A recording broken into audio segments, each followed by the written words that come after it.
Oke, baik pemirsa, Assalamualaikum warahmatullahi wabarakatuh. Jumpa lagi bersama saya di acara Lensa Kita. Dan malam hari ini di studio hadir seorang praktisi hukum sekaligus dosen pasca sarjana di Universitas Hairun Ternate, Bung Hendra Kerenga. Selamat malam. Selamat malam. Assalamualaikum, Iya. Bang Sawal. Dan malam hari ini kita akan mencoba menggali artikel Pak Hendra tentang aktivitas pertambangan khususnya NHM, Nusa Halmahera Mineral. Ya. Mengapa Anda tertarik menulis tentang NHM? Apa yang menarik di sana? Jadi Bang Sawal, saya ingat kurang lebih 2 bulan lalu kita di sini. Ya. Saya bicara tentang tata kelola tambang. Filosofi mengelola tambang itu adalah sesuai dengan perintah konstitusi, tambang untuk kesejahteraan rakyat. Dari situ kemudian saya coba meneliti. Jadi saya bukan hanya menulis, saya melakukan penelitian. Tambang-tambang di Maluku Utara ini apa udah konsen untuk pembangunan sosial masyarakat Maluku Utara atau tidak? Nah, saya lihat bahwa dari sekian banyak tambang, perusahaan tambang ya, ada di Haltim, ada di Halteng, Halsel. Di Halut ini, PT Nusa Mineral Halmahera, ternyata dia sudah merubah paradigma. Yang dulu di bawah Newcrest, itu paradigmanya adalah pure business oriented. Iya. Orientasi bisnis. Mau hutan rusak, mau berasi, mau lingkungan rusak, dia nggak peduli. Karena saya dulu waktu di DPR Provinsi, saya pernah mewakili pemerintah provinsi sidang di pengadilan pajak lawan NHM. Kenapa? Karena waktu itu mereka keberatan terhadap penetapan pajak daerah yang dikeluarkan oleh Pemda. Penetapan pajak daerah itu adalah kendaraan bermotor. Iya.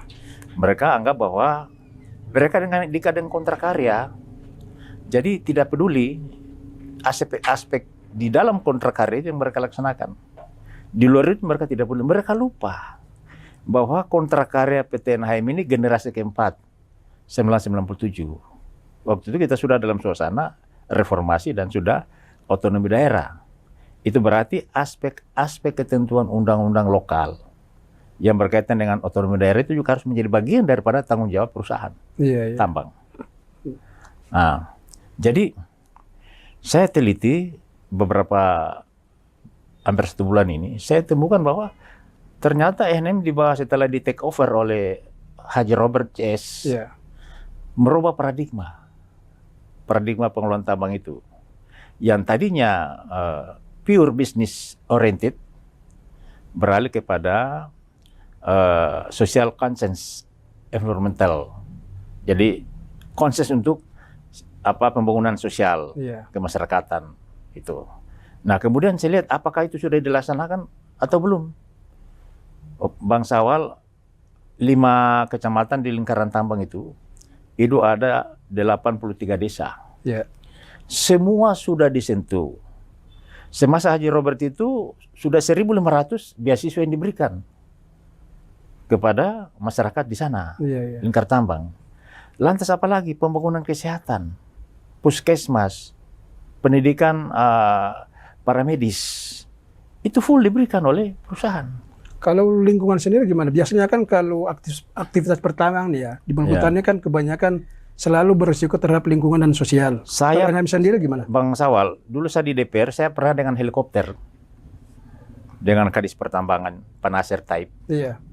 Saya keliling, lihat itu, pantau udara. Keliling itu pasca tambang yang Gosowong itu.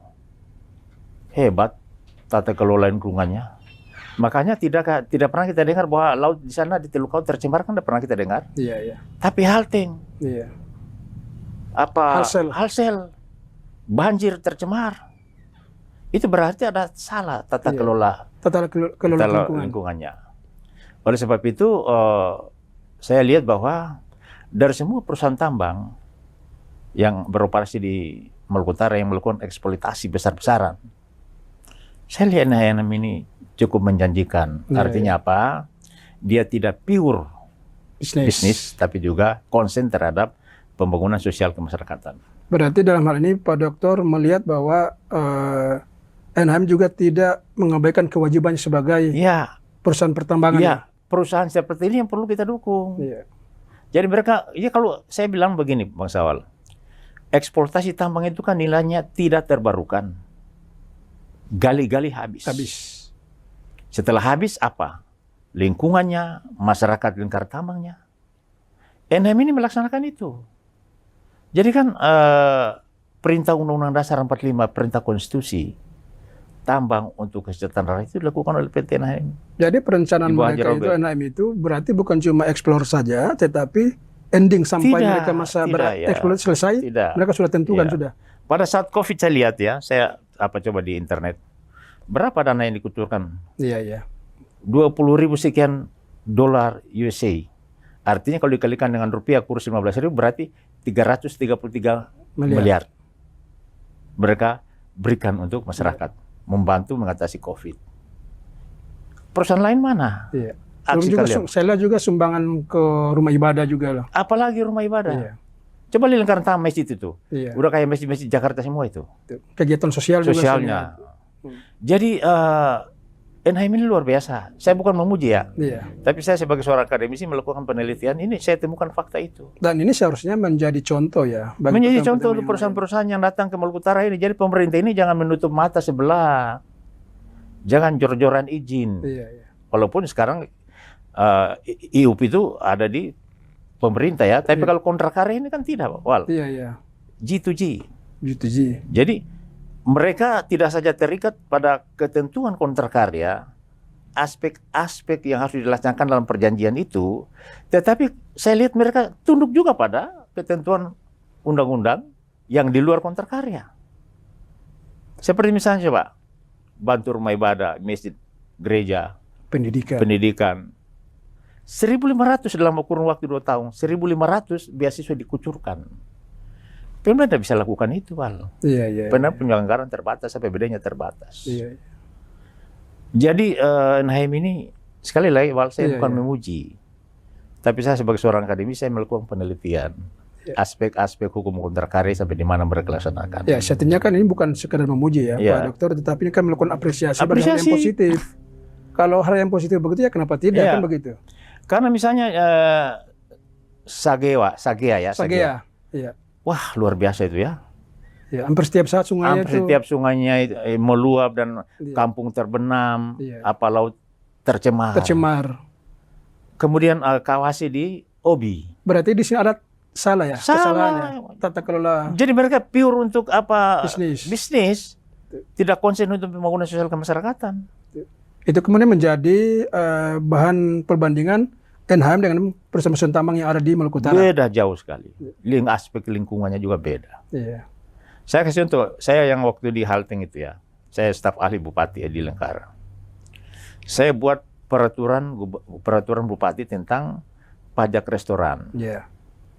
Karena puluhan ribuan orang ada di sana makan minum. Iya. Karyawan. Ya. Dan makan minum di sana itu catering. Iya. Ada perusahaan yang menangani khusus. Seharusnya mencari income ya. Nah, itu harus kenakan pajak makan minum. Kemudian saya coba membuat peraturan bupati. Ternyata 1 tahun itu IWP itu dia harus membayar pajak restoran itu 250 miliar. Coba. Iya. Saya dengar sekarang negosiasi ulang tidak sampai itu. Tidak sampai.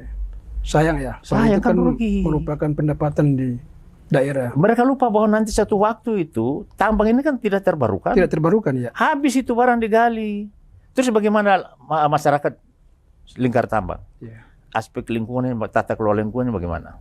Iya. Mereka dapat apa? Dana bagi hasil juga kalau kita harapkan, ya sudah ngomong, terlalu kecil. Oleh sebab itu Undang-Undang Nomor 3 tahun 2020 itu khusus pasal bagi hasil perlu direview.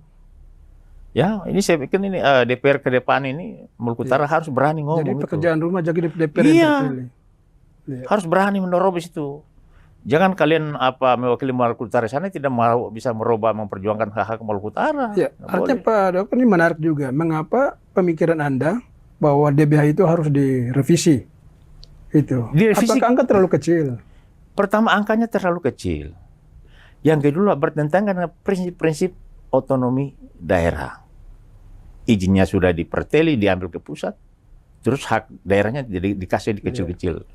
cicilan lagi. Jadi proses pendistribusian itu dari pusat ya? Dari pusat. Gitu. Cicil lagi. Cicil lagi. Per triwulan. Iya. Dana DAU itu kan transfer per triwulan. Berarti Pak, Anda melihat bahwa sejauh ini peranan pertambangan Maluku Utara ini belum menyentuh kepada Belum masyarakat. menyentuh pada aspek-aspek sosial kemasyarakatan yang mendasar. Pendidikan, kesehatan, itu hal yang mendasar, Wal. Iya, iya. Kalau kita bicara tambang, lingkungannya. Iya. Lalu apa lagi saya lihat? NHM ini sudah usaha menengah kecil, UKM. UKM. Mereka sentuh juga. Iya. Semua tersentuh. Yang saya sedikit terheran-heran itu loh waktu COVID. COVID ini kan semua masyarakat diambang kematian. Iya, betul. Pemerintah juga pergaulan, dunia juga berteriak. Tapi NHM 333 miliar kucurkan untuk itu. Mereka sediakan helikopter, mereka sediakan alat-alat untuk di rumah sakit, mereka sediakan semua. Sementara yang lain tidak. Ada. Mana sih mereka? Saya belum pernah lihat itu.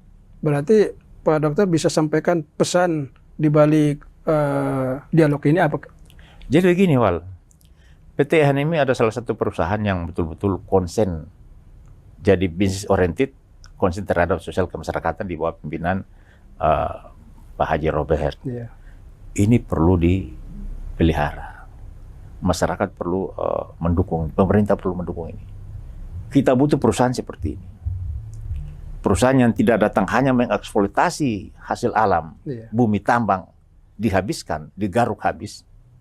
Tetapi perusahaan juga mempedulikan aspek lingkungan sosial kemasyarakatan. Itu yang perlu. Kalau tidak ini, Wal, habis ini. Berarti pesan undang-undang yang pasal 33 itu dilaksanakan dengan sungguh-sungguh. Oleh Undang-undang persoalan terbatas, penanaman modal asing dilaksanakan dengan sungguh-sungguh. Iya. Dalam vertikal saya bilang begitu, karena hasil penelitian saya begitu. Dan ini asalnya jadi apa ya? Pilot project ya? Iya. Oleh perusahaan-perusahaan yang lain. Ini menjadi contoh gitu. Jadi contoh. Menjadi contoh, menjadi model gitu. Bahwa tambang yang ada di Maluku Utara harus seperti itu. Bercermin kayak coba mereka coba lihat pasca tambang yang gosong gitu ya. Iya, iya. Yang open tambang terbuka itu. Iya. Wah, sudah hijau semua. Penghijauannya berjalan 10 tahun lalu saya jalan dengan helikopter. Pak Nasir Taib waktu Kadis Pertambangan sama-sama dengan dia, saya jalan, saya lihat sudah hijau. Tidak ada lagi gunung yang berlubang di sana. Gitu. Itu kemudian menjadi indikator atau penilaian dari riset dari Pak Dokter bahwa NHM sendiri komitmen untuk pelestarian lingkungan. Lingkungan. Jadi aspek-aspek lingkungannya dilaksanakan, aspek sosial masyarakat, pembangunan masyarakat dilaksanakan. Iya. Pendidikan, kebutuhan dasar masyarakat, kesehatan, pendidikan dilaksanakan semua. Jadi saya pikir ini contoh yang harus diikuti. Luar biasa, Dokter. Oke.